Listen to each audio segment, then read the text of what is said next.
false coming up on today's show.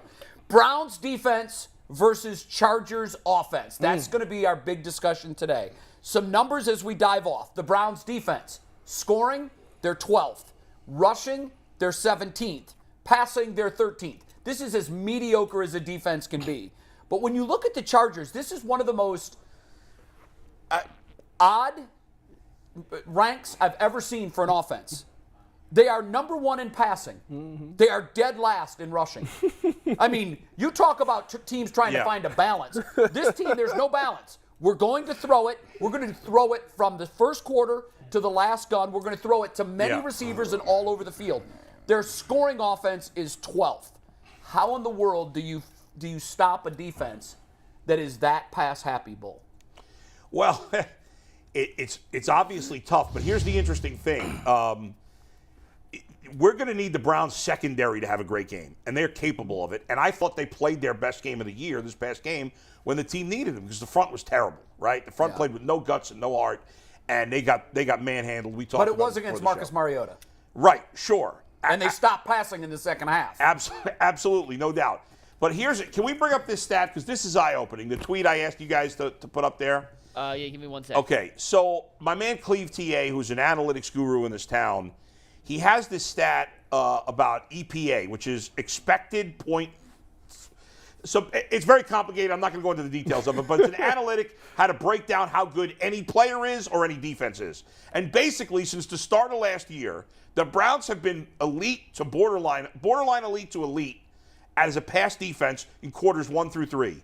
And they've been hideous in the fourth quarter. This is not new just for this season, which it's obvious we've noticed it this year. Yeah. But this was even last year. Look at that. Against the pass, essentially, the Browns defense was 9th best last year against the pass in the first 3 quarters and 26th in the fourth quarter. This year, 6th in the first 3 quarters, 27th. Wow. That is a massive difference. EPA is expected point efficiency. So, in other words, the amount of points you should score based on where you are on the field and the amount of points the team ends up scoring. Do we have any theories as to why? I'll tell you exactly why. Tell us why.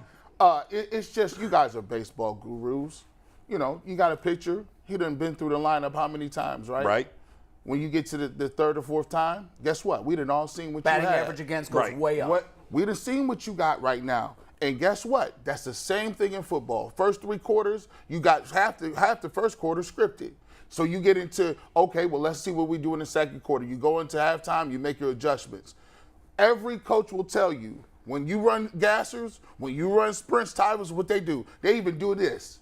Throw them fourth quarters up. It's 4. 4 is time. It's money time. It's winning time. Intestinal fortitude. All that good stuff. They done seen everything the Browns had. You know what the fourth quarter is? Fourth quarter is you locked in? Is you able to get past the mental stuff? You're tired? Can you still be in your gap? And your coach now can't coach off tendencies. The tendencies are gone. We done seen what you do. Now it's about who can give you something, 1 or 2 plays that you didn't know about. It's a knife fight in the fourth quarter. It's a gunfight in the first quarter. It's real intimate. You know what I'm running. I know what you're running. Who can make an adjustment? Who's going to make a play? You buy that, Tyvis? That's it. Literally what I was telling Bull before we got on the show. I said, he was like, well, why is it that they're so good? I was like, well, exactly what G said. In the first 3 quarters, it's like, all right, for example, the Browns is a cover 3 team. Cover 3 with sprinkle some 1 in there, right? First 3 quarters, boom, they're gonna run it. Offense gonna run their plays. Halftime, they make their adjustments. They're not gonna come out in the third quarter right away and show you the adjustments. Fourth quarter, you still in cover 3? Hey, Marcus, run. We done drew it up in the halftime. Run this, because they still in cover 3. That's how it be, too. As a DC But do most defensive coordinators, they don't change who they are? Depends on who you got. If I'm Seattle, because you know I like to reference the LOB. If I'm the LOB and I got Sherm, Brandon Browner, Earl, and Cam, beat it.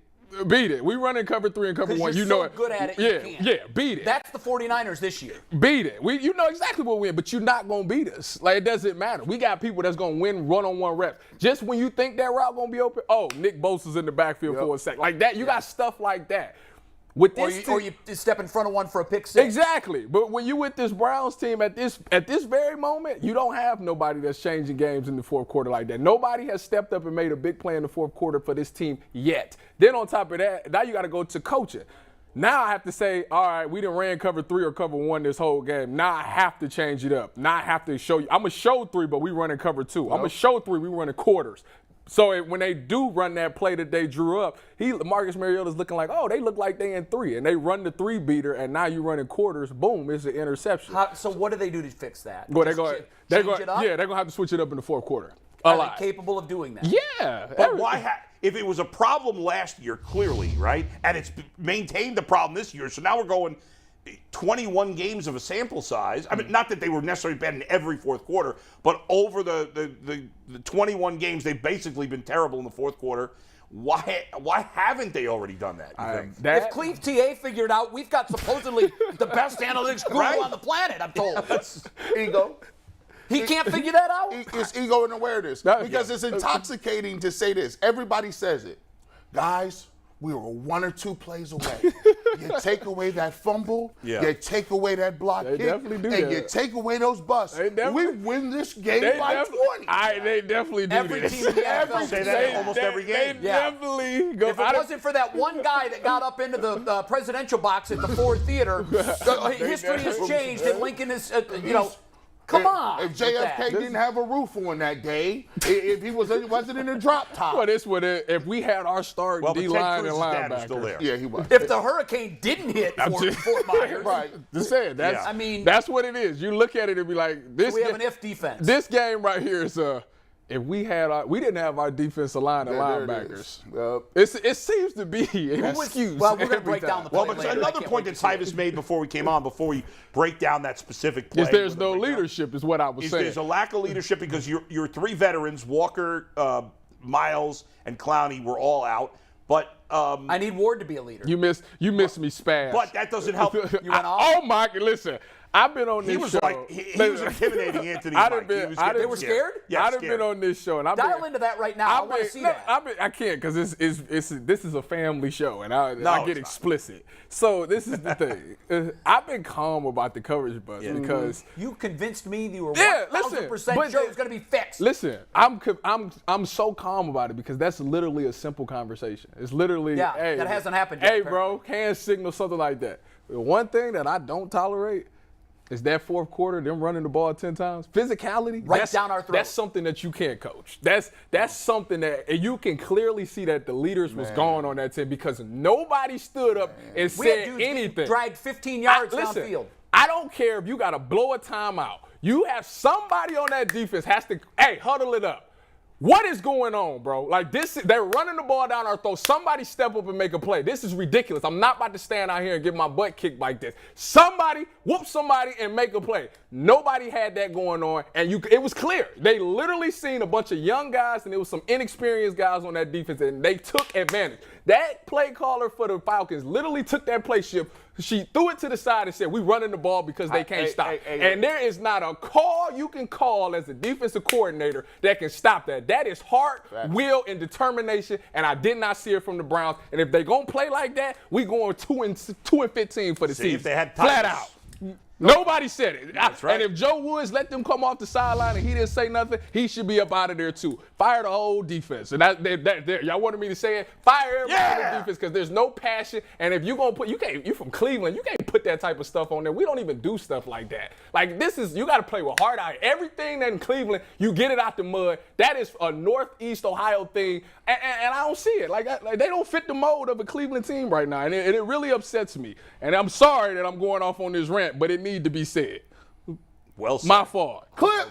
Sign Go this ahead, guy. go ahead. Sign this Go guy. ahead, cut that I right should there, have McNuggets. been That'll those be on players. Twitter at 1:15 as soon as we wrap All up. right. That was what I said. He's got to wipe his brow after that one. And I want to ask y'all this, and I want to ask you this too, man. I see a common denominator here. Like when I go back and watch these press conferences, right? The Cleveland Browns have always had coaches, and if you rewind the tape, I can give you a name, and they all sound the same. Hugh Jackson, well, we got to figure out a way to win, and I'm going to go look at the tape. Mike Pettin, well, we're out there battling. We're out there battling. Pat Sherman. Well, Kevin Stefanski's even saying the same thing now. Freddie Kitchens. Freddie Kitchens. We don't Same- coach penalties. same stuff. I don't know what that means. Romeo Cornell, Rob Trzynski.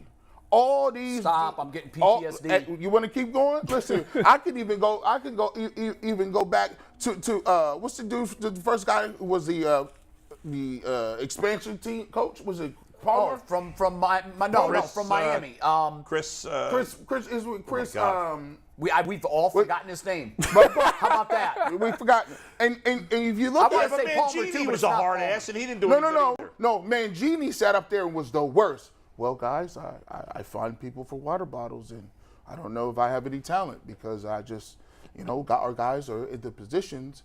When are you going to get somebody? I need me somebody that's going to be like this. And this is it. Here's where the rubber meet the road.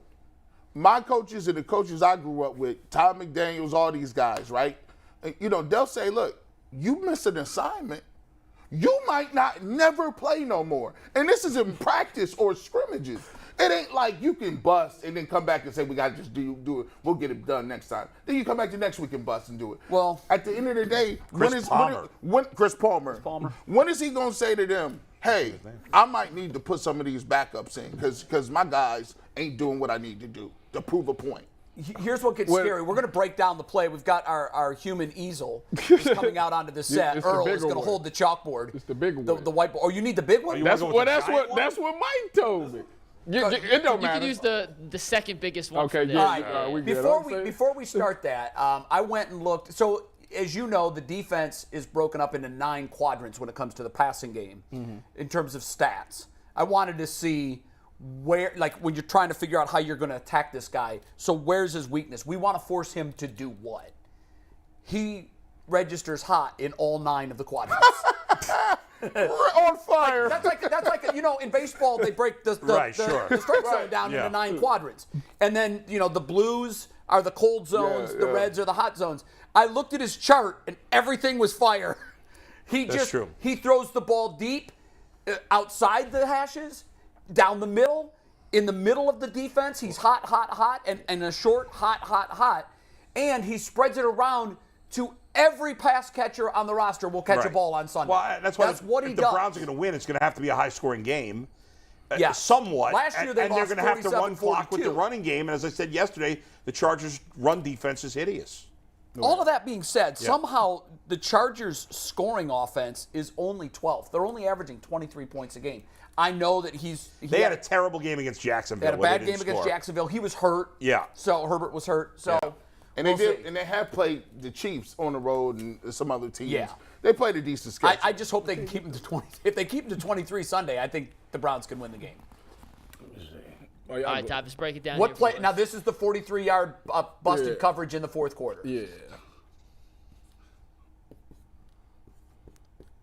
And this, Tyvis, tell the folks how we know that this was called correctly or coached correctly because of a play earlier where JOK got the same play right? Mm-hmm. Hold on, give me 2 seconds. Here we go. All right. So what you got is you got play action, and it was literally just a 2-man route. All right. So this right here, everybody, they're in cover 3. So the communication that should have took place that I know for a fact didn't take place is that when you're as this reduced formation comes, the 2 people that see it first is the corner. So what they should do is they should alert these 2 linebackers. The Will and the Mike will be the hook players. This is a buzz player. That's a buzz player. The Will and the Mike is your hook players. So what he should tell him is...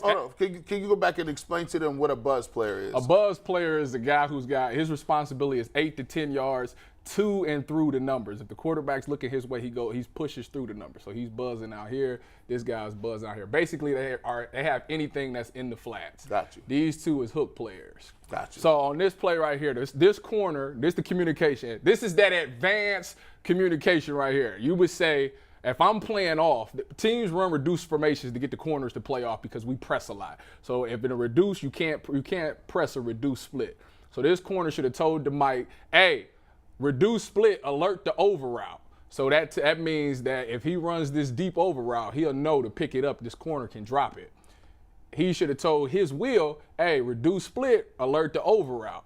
Same thing on that side. So when this happened, they ran play action. So these linebackers respectfully had to come up for the run, right? So after once they realized that it was passed, they do what we call a O drop, because they have to. You go run like, oh, and you go, oh, shh, and you got to run and get back to your zone. JOK completely was all the way down here, and so he ain't got nothing to do with it. This play right here was supposed to be on him.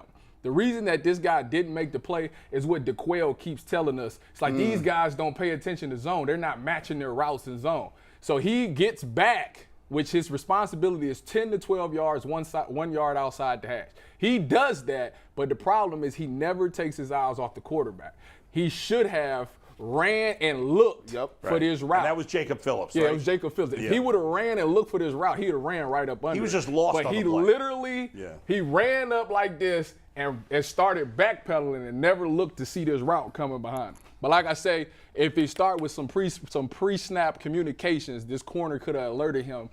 We were aware for the over route. I think Jacob Phillips would have been like, as I'm like, oh shoot, I would look and see if this over is coming. So that there was a lot of space there, though. Yeah, it was. He literally got all the way over here. But he literally, he was right here and he passed it. By the time he took off, he had just been standing there for a while. Like, he was looking at the quarterback, but like, JOK was actually going at, like, he thought it was a run and he was going. Yeah, he was out of there. But where Jacob Phillips was just kind of standing there for a while. I don't know what he was doing. Well, now, another way you could correct it real quick is the advanced settings, and I don't want to take too much time because I know we got Leroy, is that if this becomes a problem where your linebackers can't handle it, you can always pass it to this. So instead of him going to the post to double, he can cut it and he can go double he can double the post with him. So now you got two corners on this post, you got a free safety coming down and cut that.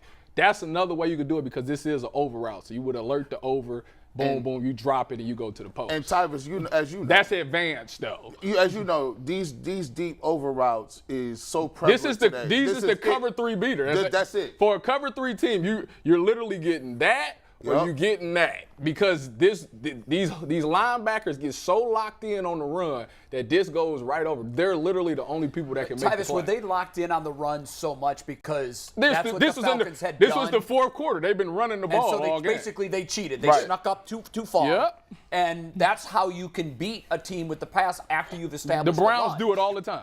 And DeQuell has been talking about that. And really quickly, listen, this guy has to have route recognition and knowing that if he called it out, he already said, look for the over. Well, Tyvis is saying he didn't call it. No, I know for a fact that if he didn't, he has to know that this is the route he's going to get, and he needs to meet it at the junction. Unlike JOK, if you watch the video, he didn't even like go towards the line of scrimmage or maybe like a step. He was just kind of staying there doing nothing, like he was lost. And I know that at first I was like, well, maybe Joe Woods ain't teaching them correctly because they do teach 99.9, which is all quarterback driven, which he definitely failed. But at some point, you got to be a football player. So is the biggest breakdown, Ty, on this communication or execution? This is execution because I showed you that if you go back and look at the show, JOK, they ran this same concept earlier, and JOK did a great job of picking it up. So I know they know what they're supposed to do.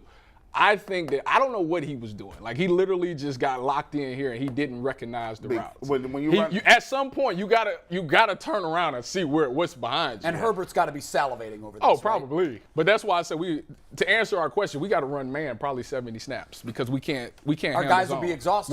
We're not good at zone. Thanks, but the Browns have the corners that they should be able to do it in theory. Yeah, but it's a hard ass asking somebody to play man 70 snaps. Yeah, I mean, especially in a 7-on-7 game. Let's go. Suck it up. Come on. They don't have a choice because we can't handle zone. Especially when they're going to throw the ball 40 times. And you see why I always tell people defensive tackles defensive line is important because if you can stop the run and get after the quarterback with the front four, your Mike backers don't have to be all up in the line of scrimmage. And then on that particular play right there that I just drew up, if you go back and watch it, our DN kind of blew it because he goes inside and Mariota's like, oh, yeah. He goes outside, has all the time in the world to throw the ball. If your DN keeps contained and keeps Mariota in the pocket, somebody might win and make a sack. But Leroy, what do you make of all this?